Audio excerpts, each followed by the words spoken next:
प्रसंकरण, ध्यान दिया जाए।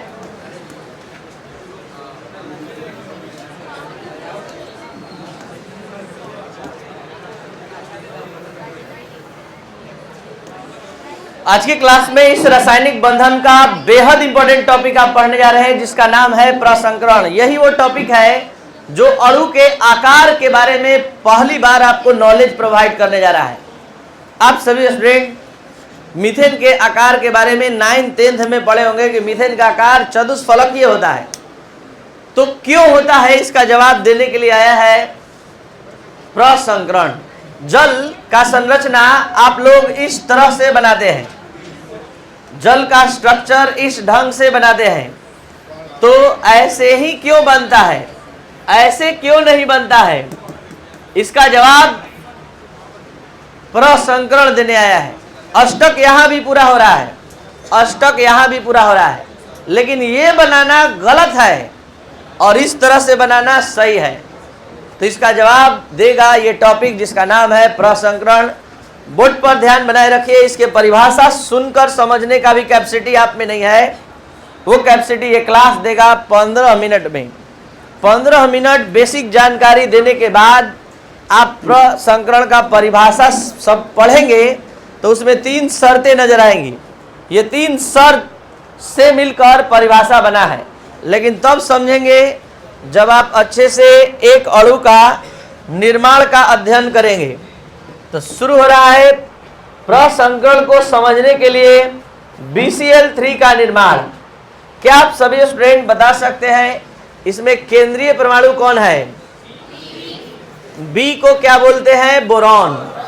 और बोरॉन का परमाणु संख्या 5 के अनुसार इलेक्ट्रॉनिक विन्यास 1s2 2s2 2p1। बोर्ड पर ध्यान दिया जाए, 1s2 2s2 2p1। अगर हम भूमिज अवस्था में, आपको एक चीज बतला दे कि कोई भी परमाणु जिस अवस्था में प्रारंभ में होता है उसे भूमिज अवस्था कहते हैं। ठीक है, प्रारंभ में होता है, जो जिस अवस्था में शुरू में वर्तमान होता है उसी अवस्था को हम भूमिज अवस्था कहते हैं। आप लोग को पता है S में एक ऑर्बिटल होता है और P में, यहाँ देख सकते हैं कितना इलेक्ट्रॉन इसके पास है, यहाँ और यहाँ। अब जरा ध्यान दीजिए, सिग्मा पाई बॉन्ड पढ़ाते समय आपको हम एक बात समझाए थे कि अति व्यापन में वही ऑर्बिटल भाग लेता है जो अयुग्म इलेक्ट्रॉन का होता है। जल्दी से चेक करके बताइए इस विन्यास को, कितना ऐसा ऑर्बिटल है बोरॉन के पास जो अयुग्म इलेक्ट्रॉन का है? तो आप ही बताइए, जब एक है, एक अनपेयर्ड का इलेक्ट्रॉन वाला एक ऑर्बिटल है, तो BCl3 कैसे बन जाएगा? केवल BCl बन सकता है, जबकि आप BCl3 बनते हुए देखने जा रहे हैं। तो आपको बता दें कि जिस अवस्था में बोरॉन है, एक अयुग्म इलेक्ट्रॉन एक अति व्यापन कर सकता है, ज्यादा से ज्यादा BCl बन सकता है। और हम बात कर रहे हैं BCl3 अणु के निर्माण का। और ये कैसे संभव है? तो इसके लिए आप इस बोरॉन के उत्तेजित अवस्था पर विचार करेंगे, तब ऐसा संभव है। यानी कि उत्तेजित अवस्था क्या होती है? जब किसी परमाणु को किसी स्रोत से ऊर्जा दी जाती है, एनर्जी दी जाती है, तो इसके बाह्यतम कक्ष का इलेक्ट्रॉन इस ऊर्जा को ग्रहण करता है। तो इसका बाह्यतम कक्ष ये पूरा है, ये अंदर के कक्ष का है, ये प्रथम कक्ष आंतरिक कक्ष कहलाएगा, ये बाह्य कक्ष कहलाएगा।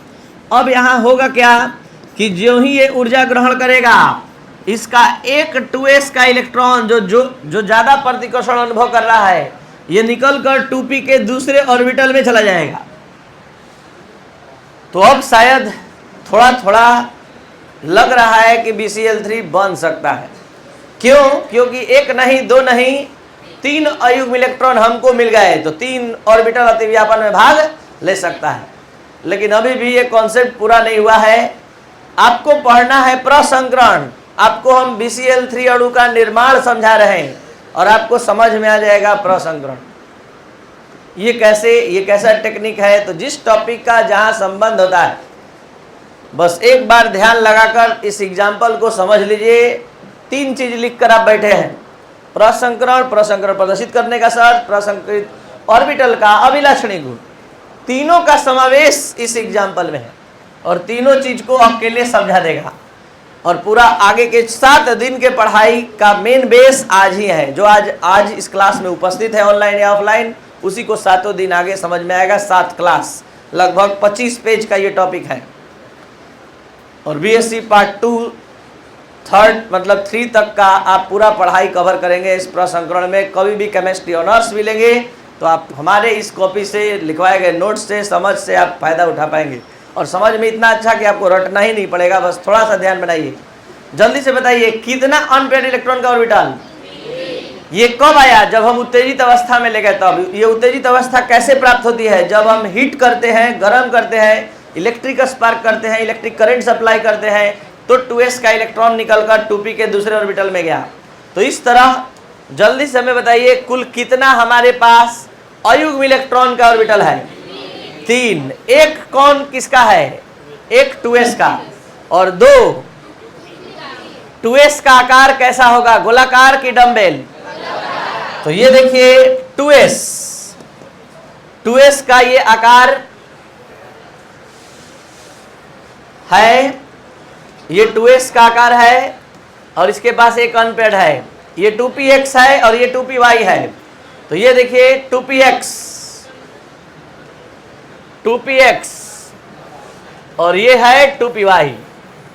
अब जो चीज हम समझाने जा रहे हैं ये थोड़ा सा कुछ ज्यादा समझने लायक है, ध्यान देंगे। ये 3 ऑर्बिटल तैयार है आपस में अंतः मिश्रण के लिए। आप अति व्यापन तक पढ़ कर आए हैं और अति व्यापन में हमने क्या समझाया था? 2 परमाणविक ऑर्बिटल का आंशिक रूप से मिलना अति व्यापन है। अब आंशिक छोड़िए, कंप्लीट मिक्सिंग होने जा रहा है, संपूर्ण मिश्रण होने जा रहा है। ये कैसा मिश्रण है? तो इसको समझाने के लिए हम अक्सर ऐसा एग्जाम्पल देते हैं, ध्यान दीजिए और अपना कैपेसिटी दिखाइए। इस एग्जाम्पल को देखने के बाद एक हम सवाल पूछने जा रहे हैं जिसका जवाब आप देने के लायक हैं। ये है 2 1-1 लीटर का पेंट का डब्बा। एक में रेड कलर है और एक में व्हाइट पेंट है। दोनों 1-1 लीटर का है। दोनों का ढक्कन खोले और एक बड़े से कंटेनर में दोनों का ढक्कन खोलकर उलट दिए। बताइए, जब दोनों का ढक्कन खोलकर उलट दिए और पूरा मिक्स कर दिए खूब बढ़िया से, तो कलर रेड होगा कि व्हाइट? ना रेड होगा ना व्हाइट होगा, एक नया कलर होगा, एक न्यू कलर, हल्का लाल या जो भी, लेकिन ना रेड दिखाई देगा ना व्हाइट। तो एक शब्द है साइंस के दुनिया में, प्रसंकरण। आप अगर एग्रीकल्चर कृषि के दुनिया में अपना समय बिताते हैं तो वहां भी आप सुनते होंगे प्रसंकरित बीज। मतलब 2 लक्षण को मिलाकर ये तैयार किया गया है कि फसल मोटा होगा, ज़्यादा होगा, ताकतवर होगा, जल्दी कोई चीज़ से, ओला से या कोई भी चीज़ से या कीड़ा से जल्दी ख़त्म नहीं होगा। तो हाइब्रिड जनरेशन का फूड मटेरियल भी तैयार किया जा रहा है। यहाँ पर भी हाइब्रिड सेंस को समझाने के लिए हम इतना सारा एग्जाम्पल दे दिए। हाइब्रिड का मतलब ही होता है न्यू जनरेशन, न्यू कैरेक्टर, नया लक्षण। तो यहाँ पर लाल और एक वाइट, रेड और एक सफ़ेद, 2 तरह का कलर लिए और मिक्स कर दिए। और मिक्स करने पर यहाँ एक न्यू कलर अपीयर्ड होगा। ना ये होगा ना ये होगा, अब एक नया कलर होगा। तो वैसे ही आपको हम कुछ समझाना चाहते हैं कि जब हम एक परमाणु का s ऑर्बिटल और उसी परमाणु का 2 p ऑर्बिटल का अंतः मिश्रण करेंगे तो हम कोई अतिव्यापन नहीं कराने जा रहे हैं। इस तीनों के मिक्सिंग के बाद मत खोजिएगा कि एस कहां गया, मत खोजिएगा कि पी कहां गया। अब तीनों के इंटर मिक्सिंग से, कंप्लीट अंतः मिश्रण से एक नए कैरेक्टर के ऑर्बिटल का जन्म होता है।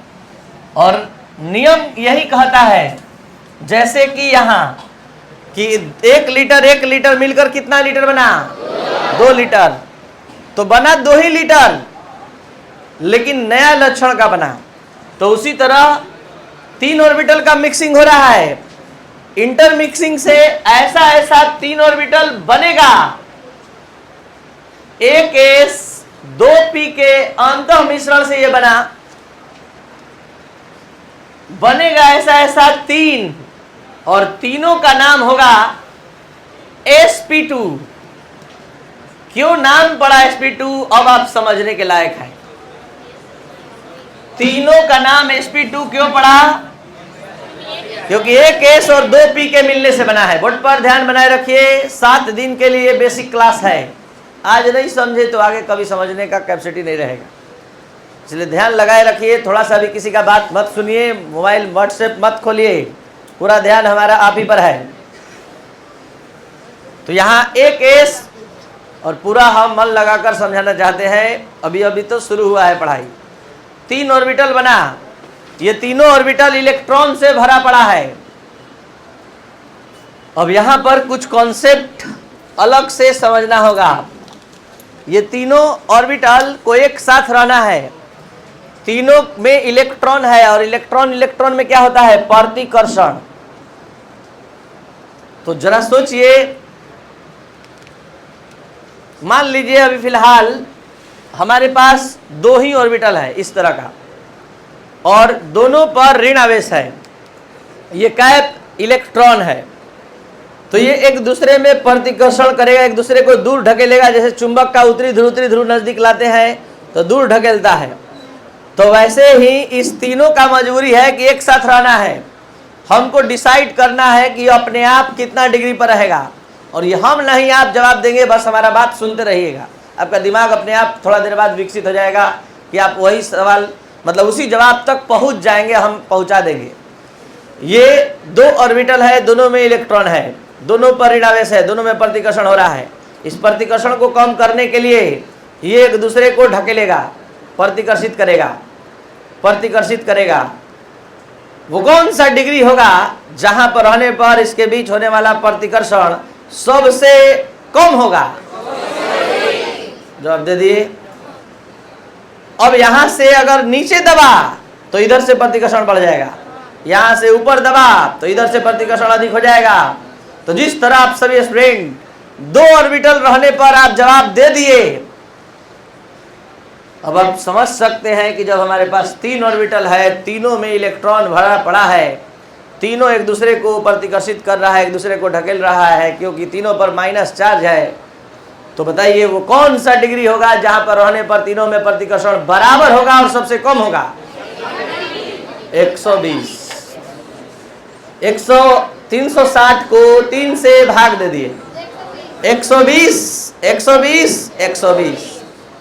तो इस 3 ऑर्बिटल का मजबूरी है कि ये तीनों ऑर्बिटल जब रहेगा एक दूसरे के साथ तो 120 डिग्री पर रहेगा। तो अभी हम अणु के केंद्रीय परमाणु पर चर्चा कर रहे हैं, और वो केंद्रीय परमाणु बोरॉन था। बोरॉन अपने आप को तैयार कर लेता है, तब जाकर क्लोरीन अतिव्यापन करने आता है। और ये बोरॉन अपने आप को कैसे तैयार करता है? प्रसंकरण से, जो लगातार आप समझ रहे हैं। तो अब आपके पास इतना क्षमता आ गया कि ये तीनों ऑर्बिटल इस ढंग से रहेगा।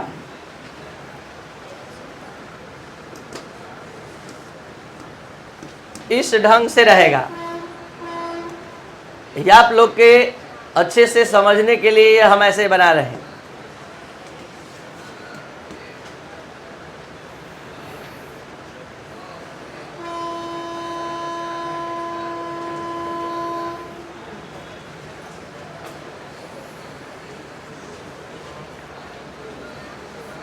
(120 डिग्री) तीनों के पास एक एक ऑर्बिटल, अभी तक हम कुछ भी आप लोग को समझाए हैं तो सिर्फ BCl3 में B के बारे में समझाए, और अब आप पूरी तरह से तैयार हैं कि इस 3 ऑर्बिटल के अंतः मिश्रण से ये तीनों एक दूसरे को कितना डिग्री पर एडजस्ट करेगा?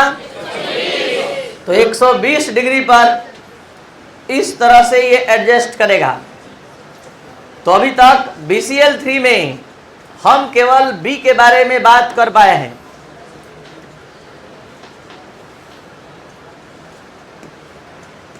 और अब Cl का आना तय होगा कि अब Cl आ सकता है। ठीक है, ये हो गया आपका B। और अब Cl अतिव्यापन नहीं हुआ है अभी तक, ये प्रसंकरण हुआ है। अतिव्यापन अब होने जा रहा है, इसके लिए पहले Cl को चेक करना होगा। Cl का कौन सा ऑर्बिटल अयुग्म इलेक्ट्रॉन वाला है? 3s2 3p5। 3p5 को कैसे भरते हैं? 1 1 1 जोड़ा लग गया। अब इसको अलग अलग तोड़ कर लिखवाइए। आपको हम क्षमता दे चुके हैं सिग्मा पाई बॉन्ड समझाते समय। ई कौन है? 3px। ई कौन है? ये कौन है? 3px2 3py2 3p। ये समझाने के पीछे हमारा मकसद यही था कि आप सभी स्टूडेंट स्वतः अपने से बता सके कि कौन सा p ऑर्बिटल है जिसको जरूरत है अतिव्यापन करने का, किसका जोड़ा नहीं लगा है। 3pz, यही p ऑर्बिटल आएगा अतिव्यापन करने और जोड़ा लगेगा बोरॉन के साथ एक इलेक्ट्रॉन का। कैसे ये जोड़ा लगता है ध्यान दिया जाए, देख लीजिए। वही चीज दोबारा यहाँ बन चुका है इत्तेफाक से, ताकि एकदम फ्रेश अच्छे से आप समझ सकें। तो BCl3 का B तैयार हो चुका है, Cl को आना है। ये देखिए Cl,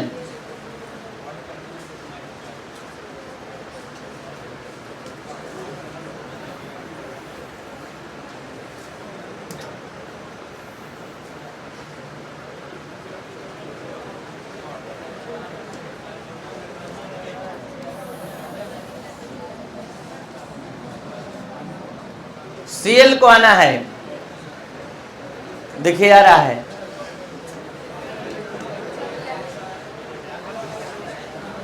पहला Cl अपना 3pz लेकर आ गया, अतिव्यापन हो गया। ये अतिव्यापन है, 2 परमाणुविक ऑर्बिटल का मिलना। आपसे पूछेंगे क्या आप बता सकते हैं कि अतिव्यापन किसके किसके बीच हुआ है? बोरॉन के sp2 और क्लोरीन के 3pz। और ये अतिव्यापन आप सभी स्टूडेंट यहाँ पर अब देखिए, ये अतिव्यापन आप सभी स्टूडेंट यहाँ पर देखिए। और अब ओरिजिनल कॉन्सेप्ट आपको मिलने जा रहा है। तीनों तरफ से कौन आया? Cl। बीच में कौन रहा? बोरॉन। तो ये है बीच में बोरॉन। और तीनों तरफ से साझेदारी करने के कारण ये हो गया bond Cl, bond Cl, bond Cl, bond Cl। एक एक थ्योरी का एक एक शब्द बहुत जल्द बोर्ड पर आ रहा है इस सारे एग्जाम्पल में।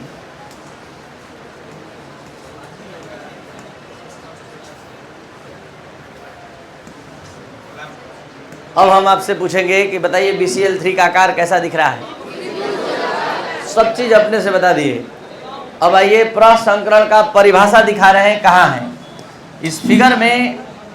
इस पूरे एक्सप्लेनेशन में परिभाषा भी मौजूद है, अभिलाक्षणिक गुण भी मौजूद है। ठीक है, और ये आपने कौन सा आकार बताया जी? त्रिभुजाकार को इंग्लिश में ट्राइगोनल। बॉन्ड एंगल कितना का बना?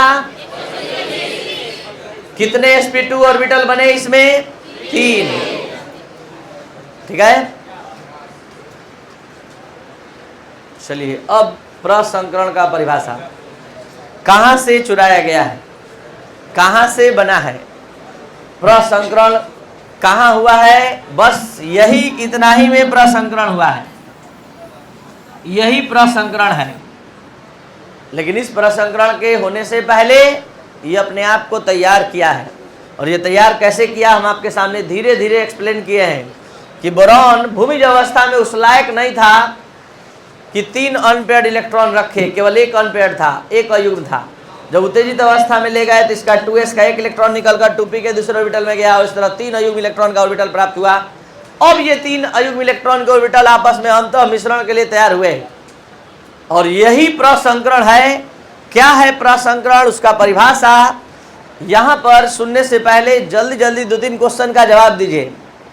ये तीनों ऑर्बिटल कौन से परमाणु के हैं? BCl3 में कौन से परमाणु के हैं? बोरॉन के। क्या एक ही परमाणु के हैं कि अलग अलग परमाणु के? एक ही परमाणु के। पहला शब्द निकल गया, एक ही परमाणु के। दूसरा, क्या सबके आगे 2 लिखा है? इसका मतलब सभी समान ऊर्जा के हैं। क्या सभी ऑर्बिटल एक जैसे हैं? यानी सभी असमान ऑर्बिटल है। यही तीनों शर्त है। जब एक ही परमाणु के समान ऊर्जा वाले असमान ऑर्बिटल आपस में अंतः मिश्रित होते हैं, इंटरमिक्स होते हैं, तो नए प्रसंकृत ऑर्बिटल का निर्माण होता है। तो इस प्रक्रम को प्रसंकरण और नए ऑर्बिटल को प्रसंकृत ऑर्बिटल कहा जाता है। फिर से 3 बार सुनते सुनते अगर आप ध्यान से सुन लीजिएगा तो हमेशा के लिए फिट, नहीं तो इस डिफिनेशन को कितना भी बार रट दे आपके दिमाग में फिट होने वाला नहीं है, क्योंकि ये शर्त से बना है। जब एक ही परमाणु के समान ऊर्जा वाले असमान ऑर्बिटल आपस में अंतः मिश्रित होते हैं तो नए ऑर्बिटल का निर्माण होता है। तो इस नए बने हुए ऑर्बिटल को प्रसंकृत ऑर्बिटल कहते हैं और इस प्रक्रम को प्रसंकरण कहते हैं। प्रसंकरण के लिए आवश्यक शर्त, पहला शर्त, प्रसंकरण में भाग लेने वाले सभी ऑर्बिटल एक ही परमाणु के होने चाहिए। जबकि अति व्यापन में ऐसा नहीं होता है। अति व्यापन जहां होता है दोनों ऑर्बिटल 2 अलग अलग परमाणु के होते हैं। दूसरा शर्त है कि सभी ऑर्बिटल की ऊर्जा लगभग क्या होनी चाहिए?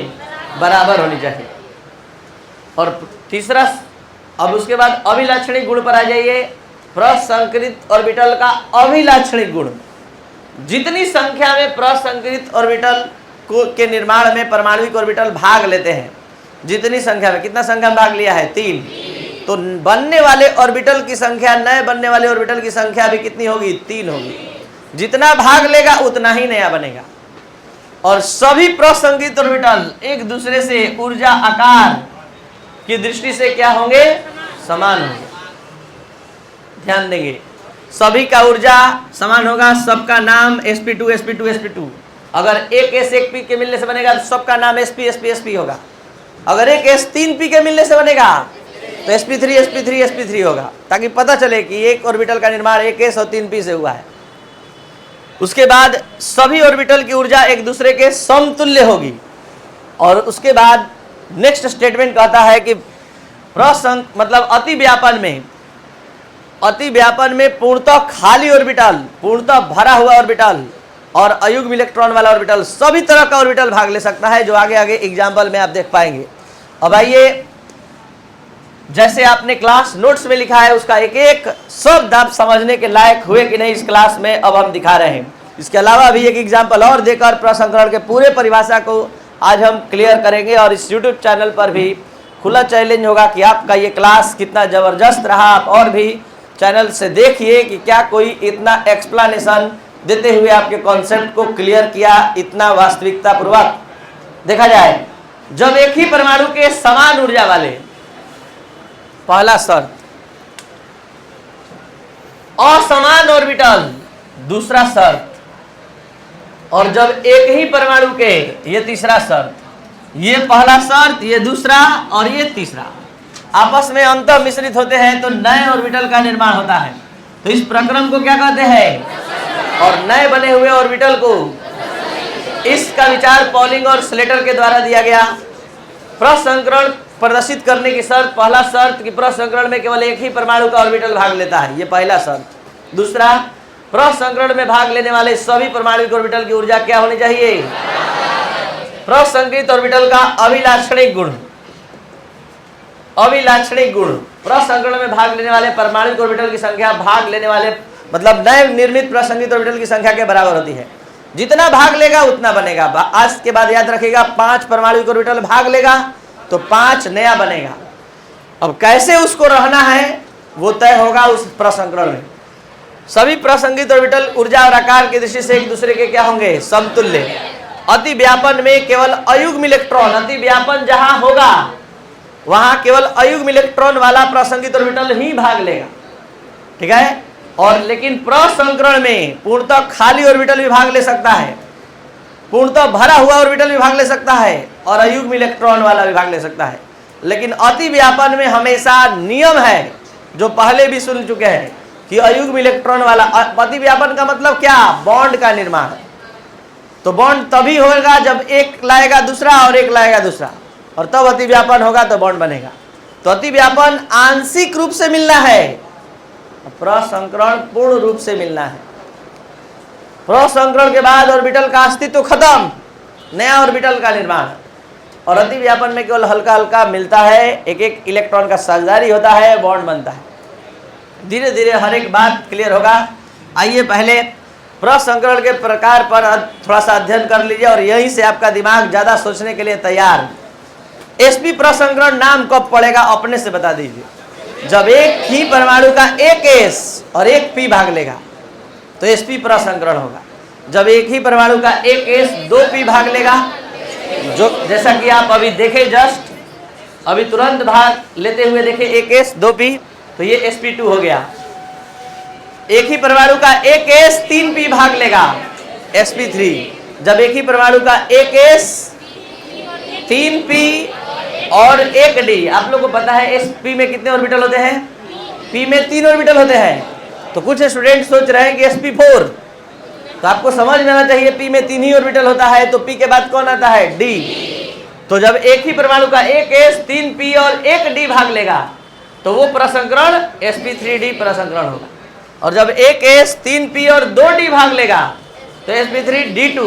और जब एक ही परमाणु का एक s 3 p 3 d भाग लेगा तो वो होगा sp3d2।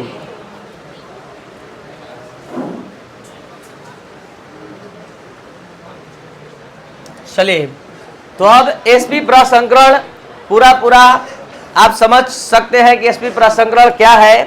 थोड़ा सा हम उसका डिटेल आपके सामने रखना चाहेंगे, और अब कुछ लिखना नहीं है, ध्यान से केवल समझना है। देखिए, BCl2, बोर्ड पर ध्यान लगाइए और बताइए इसमें केंद्रीय परमाणु कौन है? सेंट्रल एटम कौन सा है? बेरिलियम। बेरिलियम का परमाणु संख्या बता सकते हैं आप लोग? 4 के अनुसार इलेक्ट्रॉनिक विन्यास बता सकते हैं? 2s2। जल्दी से इसके भूमिज अवस्था पर विचार करिए और बताइए ग्राउंड स्टेट में कितना अयुग्म इलेक्ट्रॉन आपको मिल रहा है? अयुग्म इलेक्ट्रॉन कितना मिल रहा है? जवाब है एक भी नहीं। तो जब एक भी अयुग्म है नहीं तो ये BCl2 बना कैसे दिया? तो ये सारा चमत्कार है प्रसंकरण का। बिना प्रसंकरण के ये BCl2 बनाने लायक। तो हम इसके उत्तेजित अवस्था पर विचार करते हैं। उत्तेजित अवस्था परमाणु के ऊर्जावान अवस्था को कहते हैं। E4 एनर्जाइज्ड और S4 state, E4 excited, S4 state, उत्तेजित अवस्था में। तो उत्तेजित अवस्था में क्या होता है आप लोग को हम बताए कुछ? क्या बताए हैं? क्या बताए हैं? उत्तेजित अवस्था में क्या होता है? बाह्यतम कक्ष का इलेक्ट्रॉन अधिक ऊर्जा ग्रहण करने के कारण एक अलग ऑर्बिटल में चला जाता है, जिस ऑर्बिटल में एक भी इलेक्ट्रॉन नहीं है। तो देख लीजिए, यहां भी वही काम हुआ। 2s का एक इलेक्ट्रॉन निकलकर कहां चला गया? तो अब अंतः मिश्रण में यानी प्रसंकरण में भाग लेने के लिए कौन कौन तैयार है? जो अयुग्म इलेक्ट्रॉन वाला है, एक 2s और एक 2p। अब ये कॉन्सेप्ट देखने का मतलब, दिखाने का मतलब यही है कि प्रसंस्करण का जितना भी कॉन्सेप्ट लिखे हैं अब बहुत अच्छे से आपके माइंड में सेट होने जा रहा है। और पहली बार जितने साल से हम पढ़ा पा रहे, भरपूर टाइम हमको समझाने के लिए मिल पाया है। जो 1 घंटा का क्लास हुआ करता था उसमें हम फुल एक्सप्लेनेशन नहीं देते थे, बीच बीच में उतना ही पर आधे पर रुक जाता था। और आज पहली बार प्रसंस्करण का पूरा परिभाषा दोबारा समझने के बाद, एग्जाम्पल देखने के बाद आप पूरा सेटिस्फाइड होंगे, बशर्ते कि 5 मिनट के लिए केवल बोर्ड पर ध्यान दे दीजिए। एक S एक P का मिलना शुरू हो रहा है, एक S और एक P, एक S और एक P। अब आगे आगे आपको भी बोलने का क्षमता आ गया है। ये है 2S और ये है 2P। अब आप ही बताइए, 2 ऑर्बिटल मिलने के लिए तैयार है तो बनेगा कितना? और दोनों का नाम sp, दोनों का नाम sp होगा। इस तरह के 2 ऑर्बिटल बनेंगे और अब दोनों के पास अनपेयर्ड इलेक्ट्रॉन होगा, लेकिन दोनों अलग अलग नहीं रहेगा, एक साथ रहेगा। अब आप ही बताइए, दोनों के पास अयुग्म इलेक्ट्रॉन भरा पड़ा है, दोनों ऋण आवेशित है, दोनों को एक साथ रहना है, कितना डिग्री पर रहेगा? यही वो एंगल है जिस पर ये दोनों प्रसंकृत sp ऑर्बिटल रहेंगे। इस कारण से इस दोनों को इस ढंग से रहना पड़ेगा।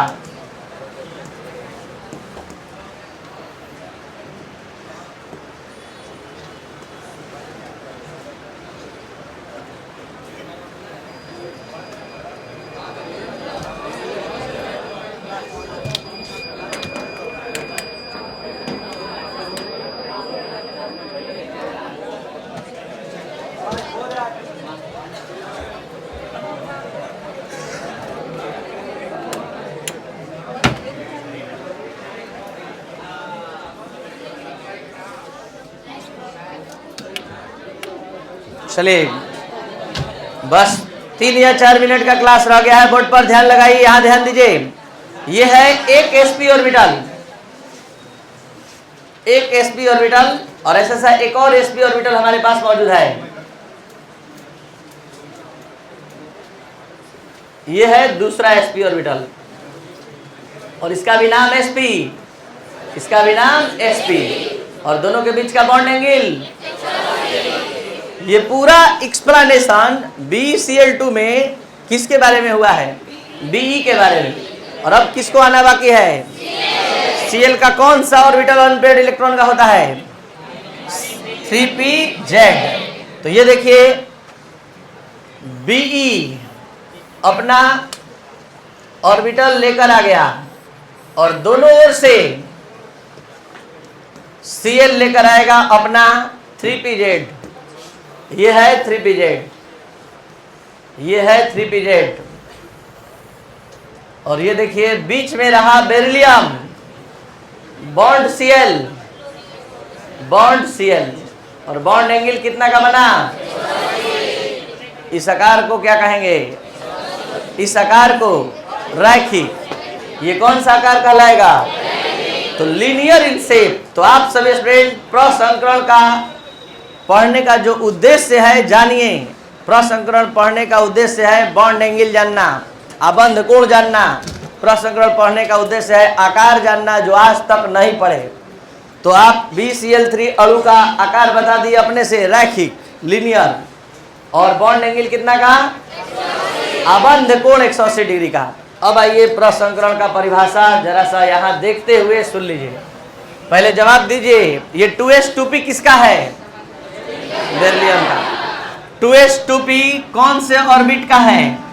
दूसरे ऑर्बिट का। तो जब एक ही परमाणु के समान ऊर्जा वाले असमान ऑर्बिटल आपस में अंतः मिश्रित होते हैं तो नए ऑर्बिटल का निर्माण होता है।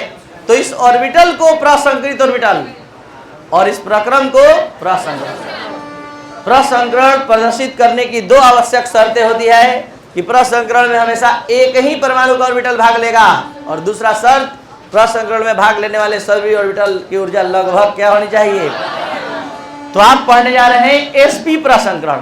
शुरू से परिभाषा, जब एक ही परमाणु का एक s और एक p ऑर्बिटल आपस में अंतः मिश्रित होता है तो दो नए sp प्रसंगित ऑर्बिटल का निर्माण होता है। तो इस प्रकार का प्रसंकरण sp प्रसंकरण कहलाता है और नए ऑर्बिटल को प्रसंगित ऑर्बिटल कहते हैं।